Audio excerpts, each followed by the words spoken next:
My dear friends, welcome back on this channel Azit Mathematics। पिछले video में आपने देखा होगा आरआरबी एनटीपीसी ग्रुप डी से संबंधित कुछ मैथमेटिक्स के सवाल जो प्रीवियस ईयर में आए हुए थे, उसी कड़ी को आगे बढ़ाते हुए हम आज यहाँ कुछ और सवाल लेकर के उपस्थित हैं आपकी सेवा में। लेकिन इससे पूर्व यदि आपने इस चैनल को सब्सक्राइब नहीं किया है तो जल्द से जल्द सब्सक्राइब कर लें, ताकि आने वाले क्लास का नोटिफिकेशन आपको सबसे पहले मिले यदि आपने बेल आइकन का बटन दबा दिया हो। पिछले क्लास से आपने कुछ लाभ उठाया होगा, तो आइए देखते हैं उसके आगे की प्रश्नों को।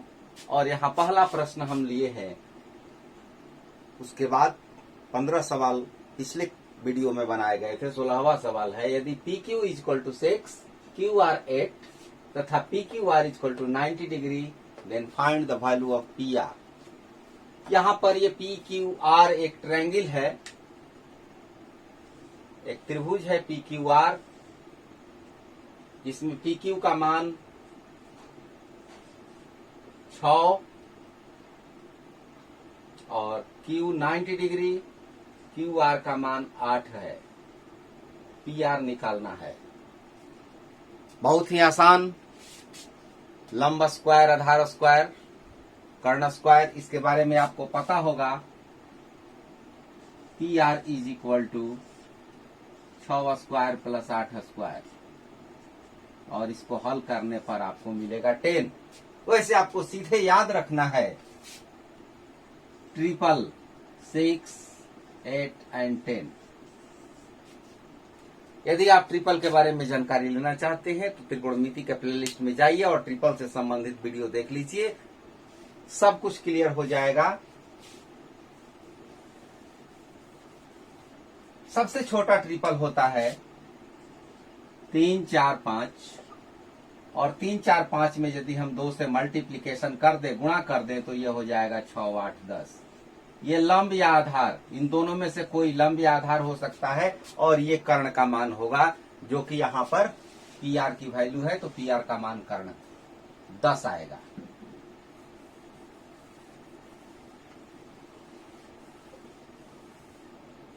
ये जो प्रश्न है क्वेश्चन नंबर 17, ये सेट थ्योरी से संबंधित प्रश्न है, समुच्चय सिद्धांत, जिसकी पढ़ाई मैट्रिक लेवल तक तो हटा दी गई है, लेकिन फिर भी आप सीख ले, बहुत ही आसान है। 50 व्यक्तियों के समूह में 18 लोग दाहिने हाथ से, राइट हैंड साइड, दाहिने हाथ से लिखते हैं, और 26 लोग बाएं हाथ से, लेफ्टी हैं, 26, और 2 लोग कॉमन हैं, R∩L, ये है 2। तो कितने लोग लिख नहीं सकते हैं, कितने लोग नहीं लिख सकते हैं? तो पहले हम ये ज्ञात कर लें कि कितने लोग लिख सकते हैं। तो 18 और 26 ये दोनों ऐड कर देंगे, ये कितना हो जाएगा जोड़ने पर? 8, 6, 14, 44 हो गया, और इसमें 2 लेस कर देंगे, क्योंकि ये 2 कॉमन है, लेफ्टी भी है और राइटी भी है, तो ये हो जाएगा 42।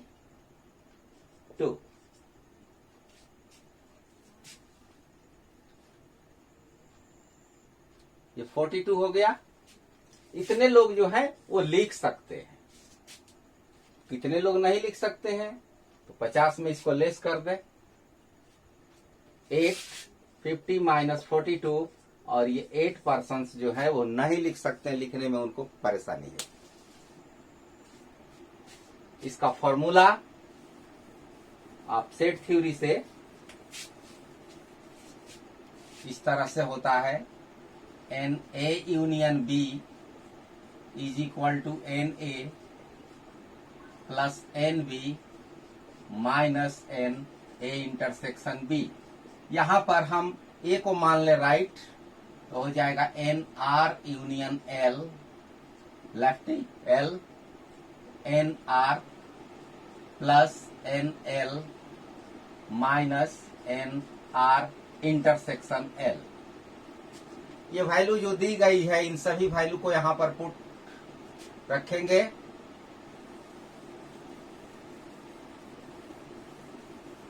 इसका मान है 18, इसका मान है 26 और इसका मान है 2। 26 और 18 44, 44 माइनस 2 42। 42 पर्सन्स लिखने वाले हैं, जबकि 50 पर्सन है। 50 लोगों में 42 को घटा देंगे तो हमारा आंसर आ जाएगा कि कितने लोग नहीं लिख सकते हैं। यानी कितने लोग नहीं लिख सकते हैं, तो 50 माइनस 42, 8 लोग नहीं लिख सकते हैं। तो इतना लिख करके बनाने की जरूरत नहीं है, आप सिंपली उसको मेंटली हल करने का प्रयास कीजिए। अगला प्रश्न, ये भी सेट थ्योरी का ही प्रश्न है। 54 छात्रों की कक्षा में 24 छात्र दूध पीते हैं और 28 छात्र चाय पीते हैं। तो दूध पीने वाले हो गए 24, चाय पीने वाले हो गए 28 और 8 छात्र कुछ नहीं पीते हैं। ये कुछ नहीं पीते हैं, ये दूध पीते हैं, ये चाय पीते हैं, ये कुछ नहीं पीते हैं। टोटल नंबर कितना हो गया? तो इनको जोड़ने के बाद हो जाएगा 28 8 36 4 40, ये हो जाएगा 60। छात्रों की संख्या 54 है, दूध और चाय दोनों पीने वाले, तो 60 माइनस 54, ये इंटरसेक्शन हो जाएगा। ये दूध और चाय दोनों पीने वाले हो गए। यदि सूत्र की सहायता से बनाना चाहें तो वैसे भी आप बना सकते हैं कि 54 छात्रों की कक्षा में 24 दूध पीते हैं और 28 छात्र जो है चाय पीते हैं, और कितने छात्र कुछ नहीं पीते हैं, कितने छात्र दोनों पीते हैं, milk and T, milk intersection T. ये हो गया मिल्क, ये हो गया टी।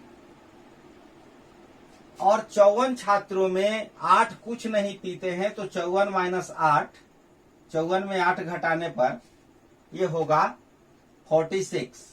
ये 46 जो है वही है जो दूध पीते हैं या चाय पीते हैं। तो इन दोनों को जोड़ दीजिए, ये हो गया 52। 46 को इधर ले आएंगे और इसको इधर लेके आएंगे तो हमारा इस तरह से हो जाएगा मिल्क इंटरसेक्शन टी। घटाने के बाद इस तरह से भी हमारा रिजल्ट आएगा 6। इससे आसान वही है कि इन तीनों को जोड़ दें, 24, 28 और 8, इन तीनों को जोड़ करके और 54 लेस कर दें। किसी भी तरह से आप आंसर तक पहुंच जाएं, जिस तरीके से आप आसानी से और जल्दी फास्ट आंसर तक पहुंचे, वही तरीका आपके लिए सुटेबल होगा, वही तरीका सही है जो आपको उत्तर तक जल्द से जल्द पहुंचा दे। एक साइकिल सवार 8 किलोमीटर की दूरी 15 किलोमीटर प्रति घंटे की चाल से और 4 किलोमीटर की दूरी 20 किलोमीटर प्रति घंटे की चाल से तय करता है। तो औसत चाल निकालना है, एवरेज। तो औसत चाल निकालने के लिए क्या करते हैं? कुल दूरी निकालते हैं और कुल समय निकालते हैं। तो कुल समय यहां पर निकलेगा दूरी बटा चाल से। यहां पर चाल है 15 किलोमीटर, यहां पर चाल है 20 किलोमीटर, और कुल दूरी हो गई 8 किलोमीटर और 4 किलोमीटर। ये कुल दूरी हो गई। फिर दोनों चाल 15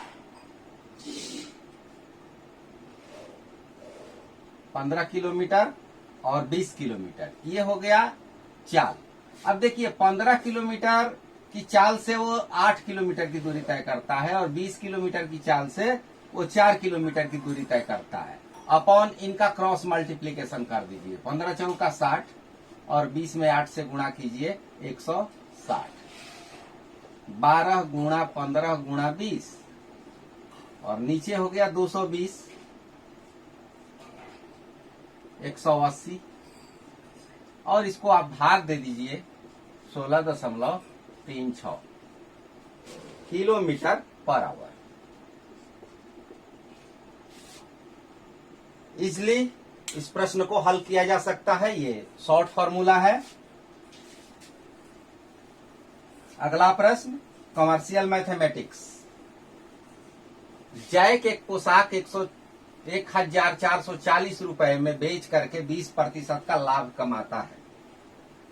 20% का लाभ मैंने आपको पिछले वीडियो में भी बताया था कि आप ऑल कंपटीशन प्लेलिस्ट में चले जाइए, उसमें परसेंटेज के कुछ नियम बताए गए हैं, उनको फॉलो कीजिए। प्रश्नों को हल करने में आपको बड़ी सुविधा होगी। 20% का मतलब हुआ 1/5, जिसमें 5 सीपी है और यहाँ पर लाभ दिया हुआ है, तो ये एक लाभ है, ये प्रॉफिट हो गया और ये सीपी हो गया। सीपी 5 है और प्रॉफिट ये पॉजिटिव हो गया, प्रॉफिट, तो ये हुआ गेन, लाभ हुआ। जब इसमें इसको ऐड करेंगे तो हमारा एसपी निकल जाएगा। जब 5 सीपी हुआ और 6 उसका एसपी हो गया, तो यहां पर देखते हैं तो ये एसपी है, विक्रय मूल्य है 1440। ये कितना गुना है, यहां पर अब हम फॉर्मूला लगाते हैं अनुपात का, अनुरूपेण, वैदिक मैथमेटिक्स का ये फॉर्मूला अनुरूपेण, ये कितना गुना है। तो यदि हम भाग दे करके देखें तो कितना गुना है, ये 240 गुना है ये। तो यहां भी 240 से हमको गुणा करना होगा और 240 का गुणा यदि हम करें तो ये 1200 रुपया क्रय मूल्य हो जाएगा, 1200 रुपए। बिल्कुल आसान, बहुत ही आसान तरीके से। बेसिक से यदि आप बनाएंगे तो समय ज्यादा लगेगा, इसलिए प्रयास कीजिए कम समय में अधिक प्रश्नों को हल करने का। ये प्रश्न हमारा क्लियर हो गया। ये साधारण सा प्रश्न है, देख लें। 3x प्लस 0.04x बराबर 0.608। इसको ऐड करते, x का वैल्यू निकालना है, जोड़ने पर कितना हो जाएगा 3.04x 0.608। बिल्कुल आसानी से 0.608 और यहां हो जाएगा 3.04। यदि इसको देखा जाए तो 4 दूना 8 और 30 दूना 60, लेकिन दशमलव का डिफरेंस 0.2, x का वैल्यू हो गया 0.2।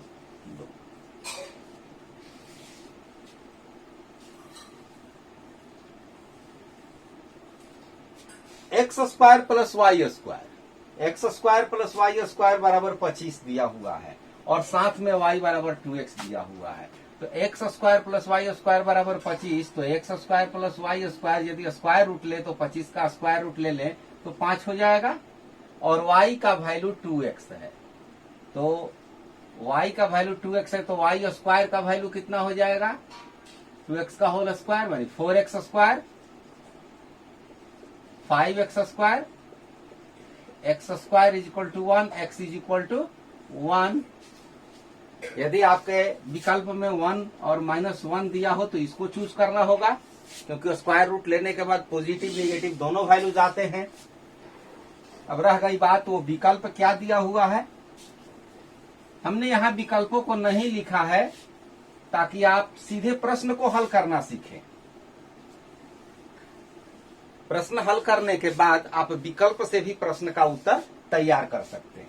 ये देखिए 23वां प्रश्न, a रेशियो b, a अनुपात b 2:5 है और b अनुपात c 3:4 है, तो a अनुपात c निकालना है। a अनुपात c, अनुपात c का मतलब क्या हुआ कि a बटा c, ये हमको निकालना है। इसको हम लिख सकते हैं कि a बटा b गुणा b बटा c लिख सकते हैं। a अनुपात c बराबर a अनुपात b गुणा b अनुपात c, ये फॉर्मूला का यूज करेंगे हम बाय रेशियो फॉर्मूला। तो 2/5, a अनुपात b 2/5 हो गया और b अनुपात c 3/4 हो गया। इसको सिंपली कैलकुलेट कर दें, 3/10 यानी 3:10, 3:10। बिल्कुल आसान। अगले प्रश्न की ओर चलते हैं। अगला प्रश्न त्रिकोणमिति का प्रश्न है। Sec theta minus tan theta is equal to 1/3, तो sec theta plus tan theta का वैल्यू क्या होगा। तो sec theta minus tan theta का ये रिसिप्रोकल होता है, इन दोनों का यदि मल्टीप्लाई करें तो 1 होता है। तो यहाँ पर हमें वैसी वैल्यू चाहिए जो कि गुणा करने पर 1 हो। तो 1/3 का रिसिप्रोकल क्या होगा, तो 3 होगा। 1/3 का रिसिप्रोकल 3। व्युत्क्रम तो यहाँ पर सीधे आंसर हम लिख सकते हैं 3। यदि बनाने जाएं तो बेसिक की सहायता से आप बना सकते हैं। उसके लिए आपको लिखना होगा कि sec square theta minus tan square theta is equal to 1। फिर इसका factorisation sec theta plus tan theta, sec theta minus tan theta is equal to 1। अब ये वैल्यू वहां पर रखनी होगी 1/3। अब ये 3 उधर जाकर के मल्टीप्लाई होगा। लेकिन आप ध्यान में रखिए कि इन दोनों का जो प्रोडक्ट होता है वो 1 होता है, एक दूसरे का ये रेसिप्रोकल होता है, व्युत्क्रम होता है। तो यहाँ जो वैल्यू है उसका व्युत्क्रम हमें यहाँ पर लिख देना है। अगला प्रश्न, a plus b is equal to -2 and a minus b is equal to 12। तो हमें b की वैल्यू निकालनी है। जब b की वैल्यू निकालनी है तो हम इसको घटा देंगे। 2b is equal to -14, b is equal to -7। Very easy, बहुत ही आसानी से हम इसको सॉल्व कर सकते हैं। अगला प्रश्न है sine theta is equal to √3/2। तो टेन थीटा का वैल्यू क्या होगा? Sine theta is equal to √3/2। तो साइन थीटा में किसका वैल्यू इतना होता है? 60 डिग्री का। थीटा का वैल्यू 60 डिग्री होगी तो tan 60 डिग्री √3। यदि आप इन मानों को नहीं जानते हैं, त्रिकोणमिति विशेष तरीके से जानना चाहते हैं, तो त्रिकोणमिति के प्लेलिस्ट में जाइए और ट्रिपल से संबंधित वीडियो को जरूर देखिए। ट्रिपल त्रिकोणमिति को हल करने में बहुत ही कारगर है। तो यहां पर tan 60 डिग्री की वैल्यू √3 हो जाएगी।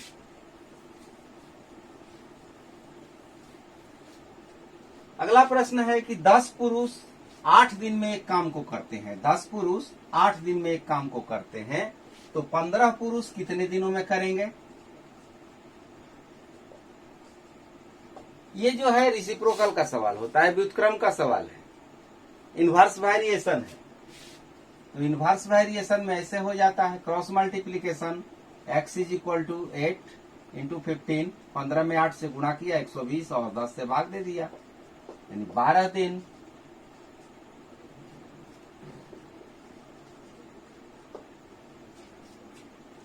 Question number 28, x plus 1/x is equal to 17/4, 17/4। तो x की वैल्यू निकालनी है। वैसे तो ये द्विघात समीकरण है, एलसीएम निकालिए, तब क्रॉस मल्टीप्लीकेशन कीजिए, तब उसका फैक्टराइजेशन कीजिए, या द्विघात सूत्र से डिस्क्रिमिनांट तब अल्फा बीटा। लेकिन नहीं, आपको सीधे वैदिक गणित का विलोकनम सूत्र लगाना है और आपका रिजल्ट आपके समक्ष। इसको हम तोड़ सकते हैं, 4 पूर्णांक 1/4 लिख सकते हैं, और इसको लिख सकते हैं कि 4 + 1/4। अब यदि हम यहाँ पर वैदिक गणित का विलोकनम उपसूत्र लगाते हैं, विलोकनम का अर्थ होता है मात्र देखकर, केवल ऑब्जर्वेशन, मेयर ऑब्जर्वेशन, तो x की वैल्यू 4 हो जाती है।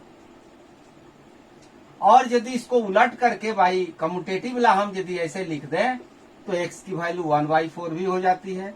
तो 4 and 1/4, this is our answer. ये हमारा उत्तर होगा।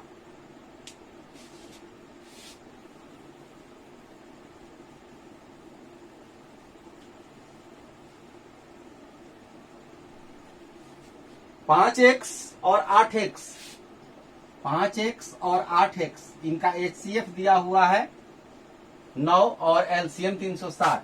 तो हम जानते हैं कि दो संख्याओं का प्रोडक्ट और HCF LCM का प्रोडक्ट ये दोनों इक्वल होता है। दो संख्याओं का गुणनफल बराबर उनका लसा गुणा मसा। तो हम यहाँ लिख देंगे कि 9 × 360। अब इसको कटा दें, x², 9 × 360, 5 × 8, 5 × 8 = 40, 9, x की वैल्यू हो जाएगी 9, क्योंकि 9 × 9 x² है, तो 9² डायरेक्ट 9। अब ये प्रश्न देखें, समबाहु त्रिभुज का क्षेत्रफल दिया हुआ है। समबाहु त्रिभुज का क्षेत्रफल का फॉर्मूला होता है √3/4 भुजा स्क्वायर, 24 √3 दिया हुआ है। तो a² की वैल्यू कितनी हो जाएगी? √3 √3 कैंसिल, 96, और 96 का स्क्वायर रूट यदि हम लें तो 4√6, 4√6। अब हमें निकालना है परिमाप। तो परिमाप समबाहु त्रिभुज 3 भुजाएं होती है, तो इसमें 3 से मल्टीप्लाई कर देंगे, अनुरूपीण सूत्र लगा देंगे, तो 3 चौका 12, 12√6 ये हो जाएगा समबाहु त्रिभुज का परिमाप। तो आपके समक्ष हमने 2 सेट प्रस्तुत किया, आप इनकी तैयारी कीजिए। नेक्स्ट अगले क्लास में कुछ नए सवालों के साथ नए अंदाज में आपसे मिलेंगे। Thank you, best of luck.